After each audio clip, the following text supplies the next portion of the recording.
누가복음 11장 24절에서 26절 말씀입니다. 24절에서 26절 합독합니다. 더러운 귀신이 사람에게서 나갔을 때 물 없는 곳으로 다니며 쉬기를 구하되 얻지 못하고 이에 이르되 내가 나온 내 집으로 돌아가리라 하고 가서 보니 그 집이 청소되고 수리되었거늘 이에 가서 저보다 더 악한 귀신 7을 데리고 들어가서 거하니 그 사람의 나중 형편이 전보다 더 심하게 되느니라. 아멘. 할렐루야. 하나님께서 창조하신 세계는 물리적인 세계와 영적인 세계로 나누어질 수 있습니다. 그래서 창세기에는 물리적인 세계가 창조된 이야기만 나오지만 그 세계가 지어지기 전에 영적인 세계가 먼저 존재했습니다. 근데 그 영적인 세계가 어떻게 이루어졌는지는 우리가 정확히 모르지만 분명한 것은 하나님께서 그 세계를 창조하셨다는 거죠. 물리적인 세계는 볼 수 있는 세계입니다. 영적인 세계는 볼 수 없는 세계입니다. 그러나 영안이 열리면 이 영적인 세계를 봅니다. 엘리사의 그 사환인 게하시가 엘리사가 기도해갖고 눈이 탁 열리니까 그 사마리아 성을 지켜주는 하늘의 군대를 보게 된 거죠. 못 봤는데 영의 눈이 열리니까 하늘 군대가 쫙 진치고 있는 것을 본 것입니다. 여러분, 우리 눈에 보이는 것만 있는 건 절대 아니죠. 보이지 않는 세계가 있습니다. 천사들, 악령들, 귀신들은 영적인 존재들입니다. 그래서 우리 눈에 볼 수 없으나 실제 존재하는 것입니다. 그래서 우리는 우리 주변에 천사도 있고 귀신들도 있어요. 우리가 볼 수 없을 뿐이지 우리 옆에 있습니다. 근데 우리가 그런 존재들을 두려워할 필요가 없는 것은 그 영적인 존재들은 하나님의 명령에 절대 복종하는, 하나님 권세에 100% 복종할 수밖에 없다는 거예요. 그래서 하나님이 허락하기 전에는 악한 권세가 우리에게 손댈 수가 없는 거예요. 그래서 여러분, 밤에 집에 혼자 있어도 너무 무서워하지 마시기 바랍니다. 어떤 상황에도 어둠의 권세가 하나님 허락 없이 우리를 손댈 수 없다, 그거죠. 오늘 본문은 예수님 말씀인데 사람을 집으로 비유합니다. 집이요. 근데 귀신들이 그 사람을 집으로 삼아 거한다는 거죠. 여러분, 귀신도 집이 필요해요. 그냥 떠돌아다니는 거 좋아하지 않습니다. 귀신들도 어딘가에 정착하고 싶어요. 근데 귀신들이 제일 좋아하는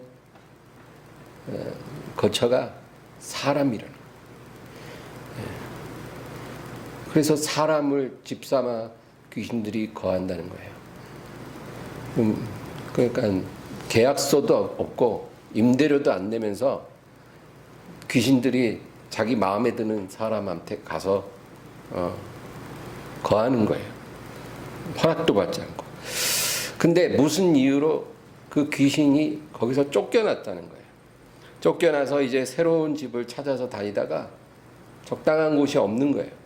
그래서 어디가 갈 데가 없는데 내가 있던 곳에 한번 다시 가보자. 내가 오랫동안 익숙했던 곳이 좋지 않는가 하고 다시 가보니 그 집이 깨끗이 수리되고 청소되어 있더라는 거예요.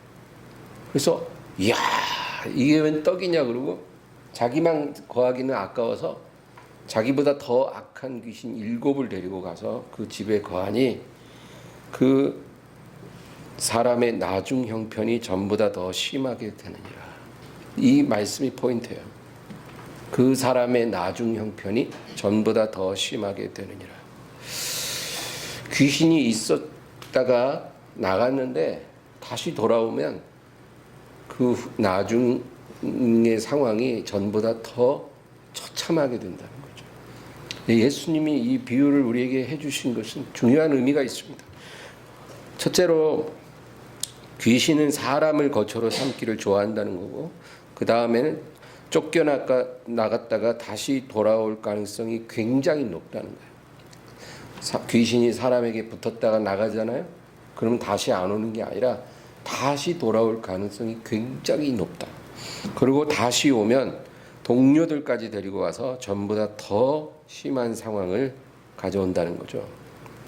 그러므로 한번 우리가 귀신을 쫓아내면 다시는 돌아오지 못하도록 문을 단단히 잠그고 지켜야 하는 것입니다. 귀신들은 왜 사람에게 들어갈까요? 왜 귀신은 사람에게 들어갈까?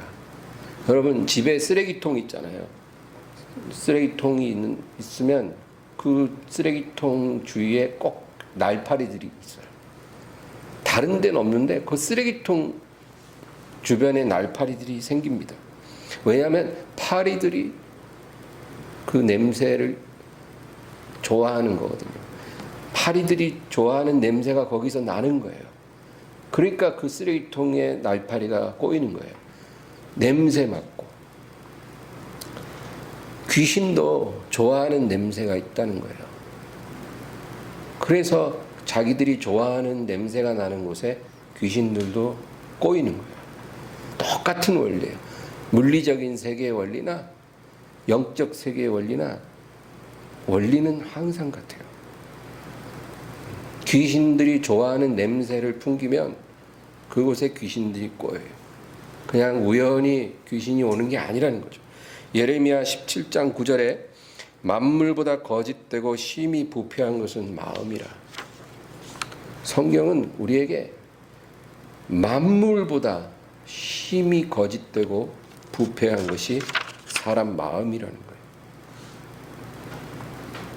이 지구상에 존재하는 그 어떤 장소보다도 가장 냄새나고 부패한 곳이 사람 마음이에요.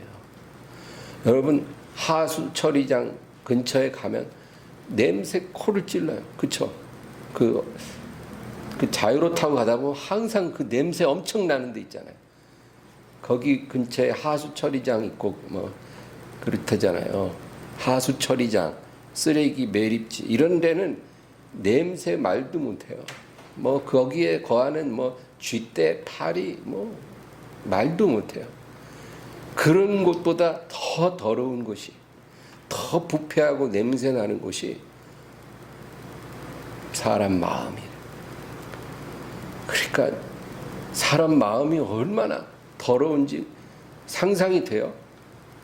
하나님이 그렇게 말씀하신 거예요. 우리 하나님 보실 때 이 지구상에 온갖 더러운 곳 많아도 사람 마음만큼 더러운 곳이 없다는 거예요.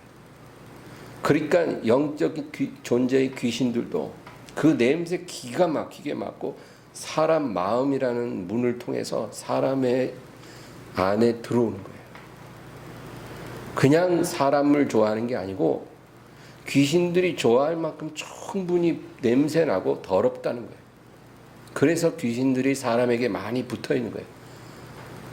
그리고 사람에게 있다가 쫓겨나면 어디 갈 데가 없으니까 꽝 대신 닭이라고, 그러면 돼지떼나 들여보내주세요. 그래갖고 가끔 미친 짐승들 있잖아요. 여러분, 짐승들이 막 미친 것 같이 날뛸 때는 그건 귀신이 들어가서 그런 거예요. 근데 원래 짐승은 귀신이 좋아하는 곳이 아니고 사람을 제일 좋아해요.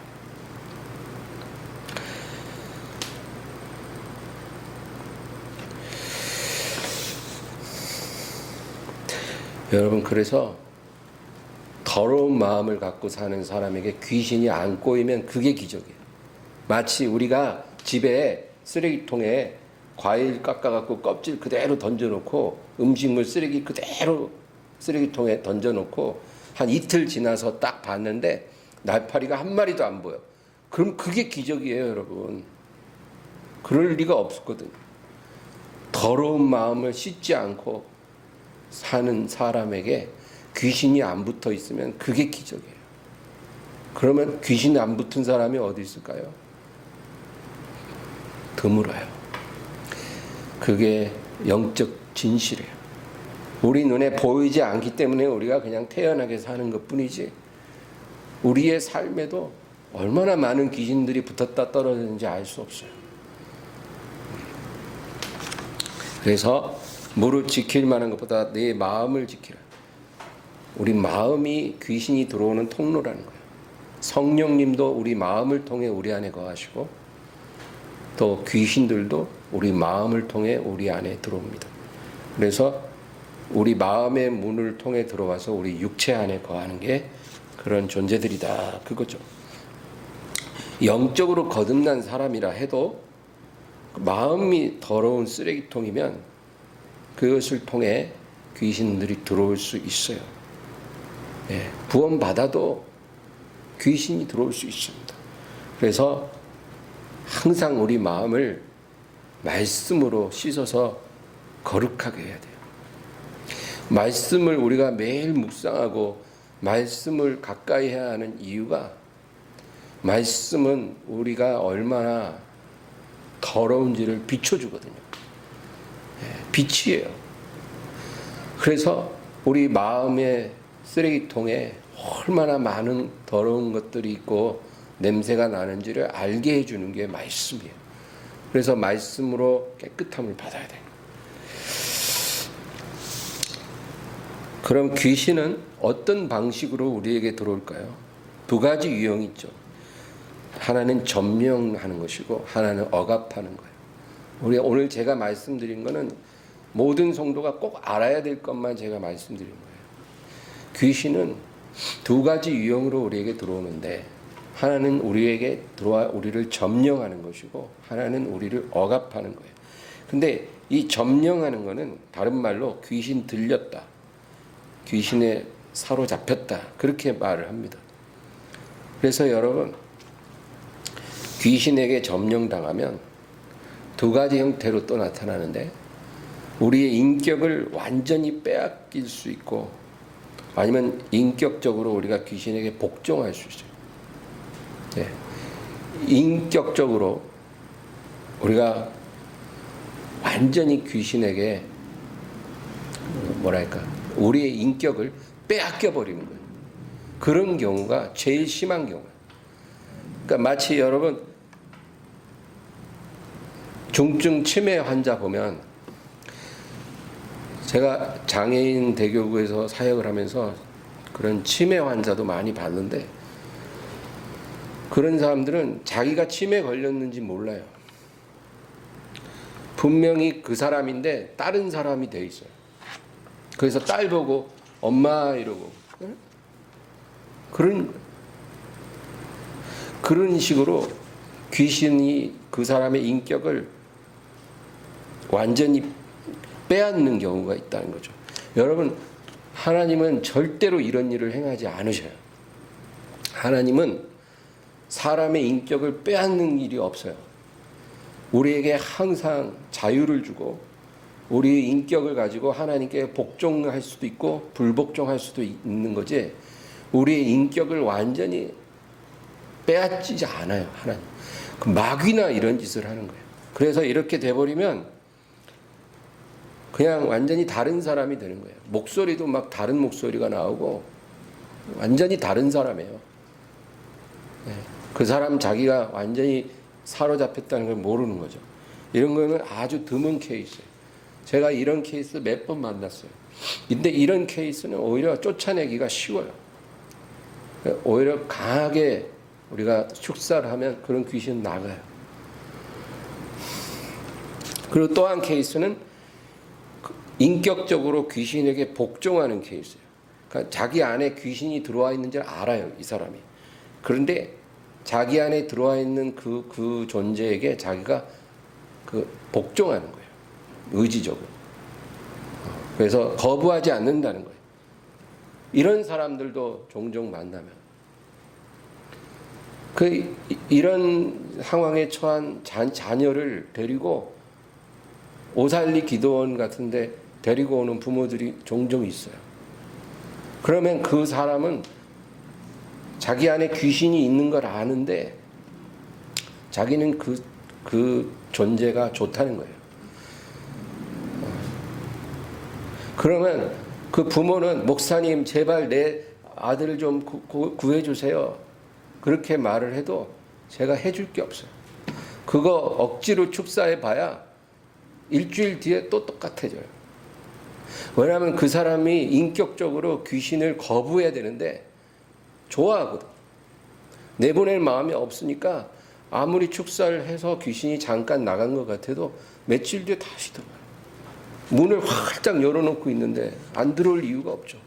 오늘 본문 말씀처럼 다른 데 다니다가 여기만한 데가 없다고 다시 들어오는 거예요. 깨끗이 청소된 집으로. 그래서 이런 경우는 제가 그렇게 말을 해요. 부모가 금식하고 이 아이를 위해서 기도 많이 해서 이 아이가 자기 안에 들어온 존재를 스스로 거부하고 예수님을 영접하고 그리고 나서 도와달라 하면 그때 우리가 축사를 할게. 그러면 그때는 이제 축사해서 나가면 귀신이 다시 안 들어오게 할 수가 있어요. 왜? 의지적으로 귀신을 이제 거부할 테니까. 그러니까 본인의 의지가 굉장히 중요하다는 거죠. 그런 유형이 있어요. 근데 이런 케이스는 별로 그렇게 흔하지는 않아요. 근데 오늘 제가 여러분과 나누고자 하는 것은 억압이에요. 귀신이 우리를 억압하는 것. 이런 걸 귀신에게 눌린다, 속는다 이렇게 말해요. 이런 경우는 대부분 그 본인이 귀신에 자기가 억압되어 있다는 걸 모릅니다. 나도 몰라요. 그런데 귀신이 들어와서 내 생각 속에 나를 조종하고 내 감각 속에 들어오는 거예요. 예를 들어 어떤 사람은 다른 사람은 못 맡는 냄새 혼자 맡아요. 자기는 그 냄새가 난다는 거예요. 그리고 다른 사람이 못 듣는 소리를 들어 무슨 소리 난다는 거예요. 이런 사람들은 그 감각 속에 귀신이 들어와서 장난을 치는 거예요. 또 생활 습관 속에 들어옵니다. 그래서 불을 켜고 잠을 자지 않으면 안 되는 사람들은 불 끄고 못 자요. 불을 켜야 잠을 잘 수가 있다는 사람이 있어요. 또 어떤 사람은 물을 하루에 10리터를 마셔요. 그리고 몸에 아무 문제가 없는데 소화가 안 되는 거예요. 거식증. 이것도 귀신의 역사예요. 그 다음 목욕을 안 합니다. 옆에 가서 냄새 나요, 우리는. 근데 너 목욕 안 하냐? 그러면 괜찮대. 자기 목욕 안 해도 괜찮대. 자기만 괜찮은 거야. 옆 사람 냄새 나는데 안 해도 된다. 이런 사람들은 그냥 유별난 게 아니고 그냥 귀신이 들어와서 그 사람의 습관을 가지고 그 사람을 억압하는 거예요. 또 어떤 사람은 청소를 안 해요. 제가 신방 가면 그런 집 종종 봐요. 청소가 한 6개월 동안은 안 한 것 같아요. 도저히 발을 디딜 수가 없어요. 그래서 청소 안 하냐 그러면 괜찮은데요? 그거 정상 아니죠. 귀신이에요. 또 사람에 대해 강박적으로 의심하는 거. 의처증, 의부증. 이것도 정말 이건 세상에서 병이라 그러지만 이건 귀신이에요. 그래서 그냥 의심하는 거예요. 자기 혼자. 우리 남편이 오늘 나가서 또 딴 여자 만났을 거라는 거예요. 그 증거 있냐? 보면 안다. 그래가지고 남편 들어오면 샤워하러 들어간 사이에 휴대폰 다 들여다보고 강박적으로 의심하고 또 강박적으로 미워해요. 어떤 사람을 너무너무 미워하는데 왜 저 사람을 그렇게 미워합니까? 그러면 그냥 밉대요. 진절머리가 날 정도로 막 이가 부드득 깔릴 정도로 밉대. 그 사람이 당신에게 무슨 잘못을 했습니까? 그런 건 아니지만 그냥 밉대. 여러분 이거 귀신이 들어와서 그런 거예요. 또 강박적으로 집착하는 거. 어떤 관계 중독. 누군가 친구가, 단짝 친구가 있는데 하루라도 안 만나거나 하루라도 전화를 안 하면 안 돼. 하루라도 안 하면 미쳐버려. 이런 거. 편집증, 우울증, 조울증, 공황장애, 불면증, 분노조절장애, 이런 게 세상에서는 다 질병이라고 말하지만 사실 거의 다 귀신의 억압이라는 거죠. 또 한 가지를 제가 말씀드리자면, 하나님 말씀에 대한 반응을 보면 아주 정확하게 진단이 가능합니다. 하나님 말씀에 어떻게 반응하느냐 보면 그 사람 안에 귀신이 있는지 딱 드러나지더라고요. 제가 이거는 목회 경험에서 하는 말이에요. 귀신이 들어온 사람은 이상하게 찬양 부를 때도 멀쩡해요. 찬양도 잘해요. 기도 시간에도 그냥 별다른 변화가 없어요. 근데 하나님 말씀만 전해지면 특이한 반응을 보이더라고요. 그래서 어떤 사람은 하나님 말씀이 전혀 안 들린대요. 들리지가 않는다는 거예요. 또 설교 시작 딱 하면 그때 나가. 찬양하고 뭐 다른 순서 때는 다 얌전히 앉아 있다가 설교만 시작하면 슬쩍 나가서 설교 딱 끝나고 기도할 때 슬쩍 들어오는 사람. 한두 번이 아니라 매번. 또 설교가 시작되면 안절부절 못해. 저 그런 사람 정말 많이 봤어요. 찬양하고 기도할 때 모든 순서에 가만히 잘 따라온 사람인데 설교 딱 시작하니까 아주 막 안절부절 못해. 똥마린 강아지처럼. 그래서 제가 제 바로 앞에서 막 가방 부스럭거리고 막 휴대폰 열었다 놨다 놨다 들었다 놨다 들었다 막 안절부절. 이래서 제가 너무 산란해가지고 설교를 할 수가 없어서, 집사님 저를 좀 쳐다보세요. 근데 저랑 눈을 안 마주쳐요. 뭐 불편하냐고. 눈도 안 마주치고 안절부절. 그러더니 휙 나가서 집에 가버렸어. 그런 경우. 예. 그리고 말씀에 대해서 이야기를 하는데 동문서답하는 경우가 있어요. 분명히 오늘 우리가 들은 말씀 가지고 이 얘기 저 얘기 하는데 전혀 엉뚱한 얘기를 하는 거예요. 그런 사람들. 또 성경을 전혀 읽을 수 없는 사람도 있어요. 신문도 읽고 책도 읽는데 성경만 보면 모르겠다. 글씨가 안 보인다. 그런 사람. 예, 그래서 우리 안에 그런 귀신이 우리를 누르고 있는 경우가 굉장히 많다. 그리고 대부분은 당사자가 그걸 모르고 예배를 드리거나 합심 기도를 할 때 그 귀신들이 나가기도 해요. 근데 이럴 때 그렇게 쉽게 나가는 귀신들은 들어온 지 얼마 안 된 귀신들이에요. 들어온 지 얼마 안 된 귀신들은 쉽게 잘 나가요. 그러나 수십 년 그 사람을 거쳐 삼아 들어와 있는 귀신들은 예배 몇 번 드린다고 나가는 법이 없습니다. 그런 귀신들을 내보내려면 반드시 그 당사자가 그것을 깨닫고 그 귀신의 정체를 드러내고 꾸짖어서 내보내야 돼요. 그래서 하나님 말씀으로 그걸 이렇게 비춰주면, 아, 내 안에 오래 묵은 귀신들이 있구나. 그러면 본인이 그걸 인정하고 그거를 꾸짖고 막 대적하면 그 귀신이 나간다는 거예요. 그러나 인정 안 하는 경우가 대부분이에요.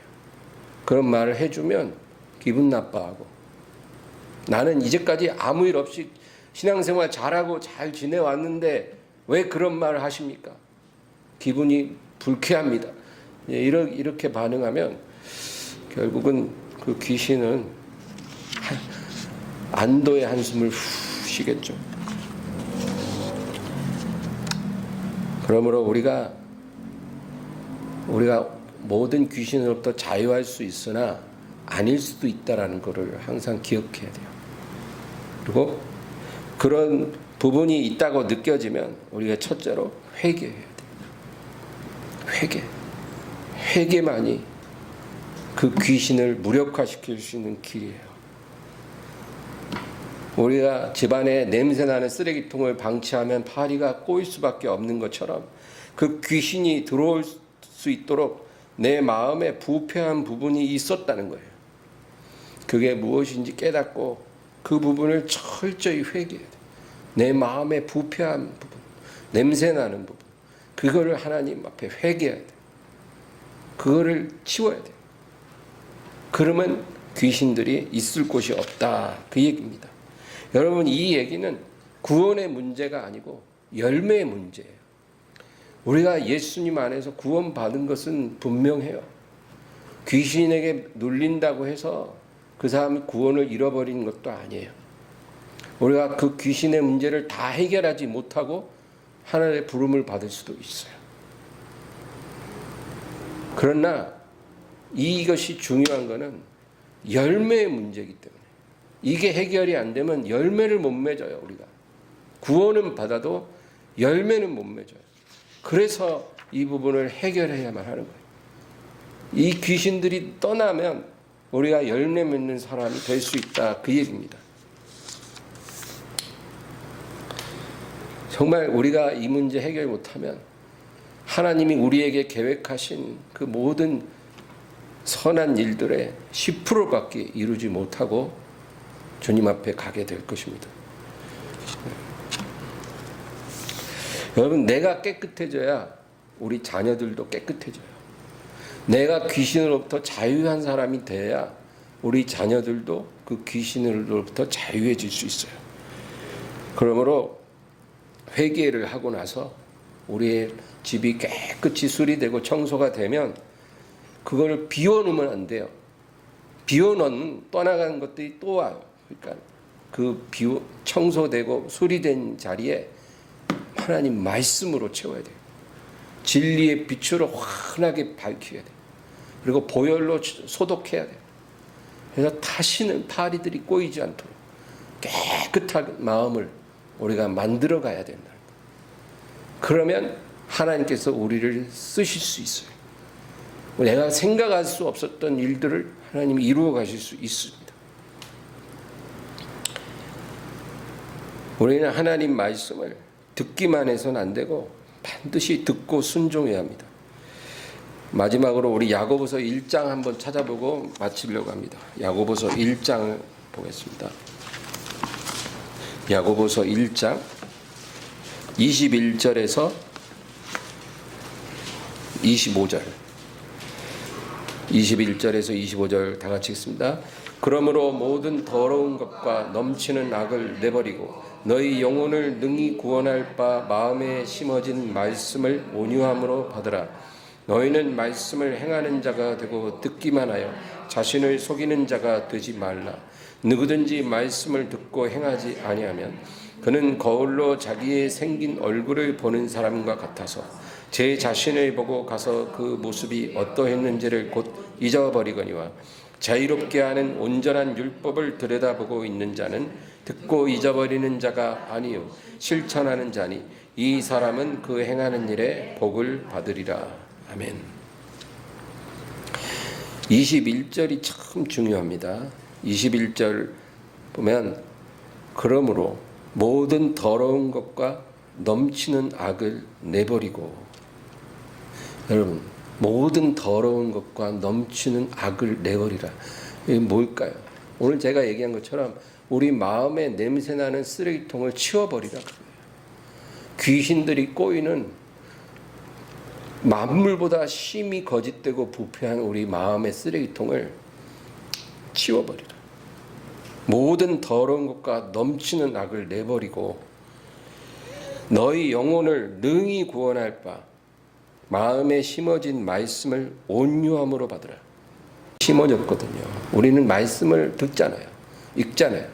그건 바로 말씀의 씨앗이 우리에게 뿌려지고 심어진 거예요. 근데 그것을 온유함으로 받으라. 온유함이라는 건 뭐예요? 순응하는 거예요. 제가 온유함을 얘기할 때 물과 같다 그랬거든요. 물은 형체가 없어요. 존재하지만 형체가 따로 없고 그 물을 담는 그릇의 형체로 자신을 맞춰요. 그러니까 우리가 하나님 앞에 온유한 자가 된다는 것은 하나님이 말씀하신 대로 잘 따라가는 걸 말해요. 오른쪽으로 하면 오른쪽으로 샥, 왼쪽으로 샥, 스톱 하면 스톱. 그렇죠? 물이 그렇잖아요. 물길이 오른쪽으로 딱 휘어지면 물도 오른쪽으로 샥 흘러가잖아요. 물길이 왼쪽으로 꺾어지면 왼쪽으로 샥 흘러가잖아요. 그처럼 성령님과 말씀이 이끄시는 대로 우리도 순종하는 거예요. 그게 바로 온유함이에요. 그러니까 너희 마음에 심어진 말씀을 온유함으로 받으라. 순종하라고 해요. 말씀대로 듣기만 하지 말고 순종하라. 그 다음에 25절이 중요하죠. 25절 다 같이 읽어볼까요?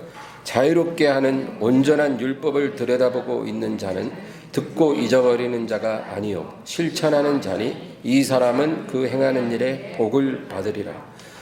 여기 보면 자유롭게 하는 온전한 율법이라는 말이 나와요. 하나님 말씀이 우리를 자유롭게 하는 온전한 말씀이라는 거예요. 여러분, 우리가 하나님 말씀을 우리 안에 받아들이고 그 말씀대로 따르면 우리가 자유해지는 거예요. 우리를 억압하고 우리를 속이던 귀신들이 이제는 다 떠나가는 거예요.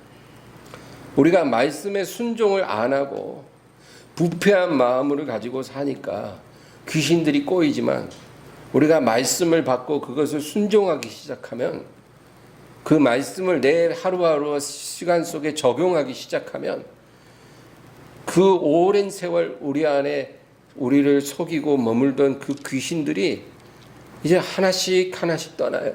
여러분, 우리 안에 귀신이 몇 마리가 있는지 우리는 몰라요. 그러나 그들이 한꺼번에 떠나고 한꺼번에 들어오는 것도 아니에요. 하나씩 떠나고 끈질기고 센 놈은 마지막까지 자신을 싹 숨기고 숨어 있을 수도 있잖아요. 그런데 이것들을 우리가 혈과 육으로 이겨서 내쫓을 수가 없고 하나님의 말씀을 우리가 순종하기 시작하면 이것들이 우리를 떠난다는 거예요. 그래서 자유하게 하는 온전한 율법이라는 말을 하는 거예요. 말씀이 우리를 자유하게 해요. 그게 무슨 말일까? 진리를 알지니 진리가 너희를 자유케 하리라. 여러분, 우리를 속이고 억압하는 악한 영들이 우리에게 있을 곳을 찾지 못하고 떠나는 거예요. 그래서 우리가 영적으로 자유하고 마음으로 자유하고 우리의 모든 육체적으로 자유해지고 우리의 삶에 자유함이 임하는 거예요. 평안함이 임하는 거예요. 그리고 이 사람이 그 행하는 일에 복을 받으리라. 모든 복을 하나님이 열어주신다는 거예요. 우리에게 열매를 주신다는 거예요. 인격의 열매도 맺게 해주시고 우리가 다른 사람으로 변화되게 해주시는 거예요. 저는 목회하면서 정말 평생 신앙생활하고 교회 열심히 다니는데도 불구하고 예전 성격, 예전 습관, 예전 성품, 예전 생각 그대로 하나도 바뀌지 않은 사람을 정말 셀 수 없이 봤어요. 그런 사람이 너무 많다 보니까 그게 당연한 것처럼 보이지만 그건 당연한 게 아니거든요. 우리가 주님과 동행하면 할수록 우리의 인격도 변하고 성품도 변하고 우리의 언어도 변하고 우리의 생각도 변하고 가치관도 변하고 우리의 습관도 바뀌고 생활 태도도 바뀌고 우리의 모든 인간관계도 다 바뀌고 그렇게 바뀌어가야 그게 정상이에요. 예전에 내 모습은 사라지고 예수님 닮은 그런 성품들, 인격들, 언어들, 습관들이 내게 들어오는 거예요. 그게 정상인데 왜 그게 안 되느냐? 쓰레기통을 안 치워서 그래요. 부패한 마음의 쓰레기통을 깨끗게 하지 않고 귀신들을 그냥 내비두니까 열매가 없는 거예요. 그래서 변화가 없는 거예요. 교회는 열심히 다니는데 봉사는 열심히 하는데 변화가 안 되는 거예요. 그래서 오늘 전 두 가지만 강조하고 싶어요. 첫째는 정직하게 하나님 앞에 서서 철저히 회개하라. 내 안에 부패한 마음을 통해서 귀신들이 들락거린 거에 대해서 하나님 깨닫게 해달라고, 그리고 회개하는, 그 다음에는 내 마음에 심어진 말씀을 온유함으로 순종하는 사람이 되게 하옵소서. 이렇게 되면 귀신들이 다 떠나고 우리의 모든 영역에 복을 주신다 하나님이 말씀하시는 거예요. 예. 나도 변하고 남편도 변하고. 여러분, 나는 괜찮은데 내 남편이 문제야, 내 자식이 문제야, 그런 건 있을 수 없어요. 내가 변하면 그 흐름이 흘러가서 가족들도 변하는 거예요. 그래서 변하지 않을 것 같은 가족이, 자녀가 변화되는 역사가 일어나는 거예요. 그게 어떻게 우연이 되겠냐고요. 하나님께서 그렇게 해주시는 거예요. 그리고 사업의 축복, 건강의 회복, 이런 거는 그냥 덤이에요, 덤. 그거는 강조하고 자시고도 할 거 없어요. 저는 그런 것에 대해서 강조하고 싶지 않아요. 그건 덤으로 그냥 하나님이 얹어주는 거거든. 우리가 받는 축복의 본체가 아니라고요. 우리가 예수님 안에서 거룩하게 변하는 게 그게 축복의 본체예요. 그리고 천국을 유업으로 받는 것, 그게 축복의 본체고, 이 세상에서 우리가 행복하고 평안하고 형통한 거는 그냥 덤이에요. 하나님이 허락하시기도 하고 때로는 우리의 영적인 유익과 연단을 위해서 잠시 유보할 수도 있는 거예요. 그거 하나 주고 안 주고로 일희일비하고 그럴 필요가 전혀 없다. 그래서 오늘 이 말씀을 기억하면서 우리 주님 앞에 나아가기를 주님을 축원합니다. 우리 간절히 기도합니다. 주여,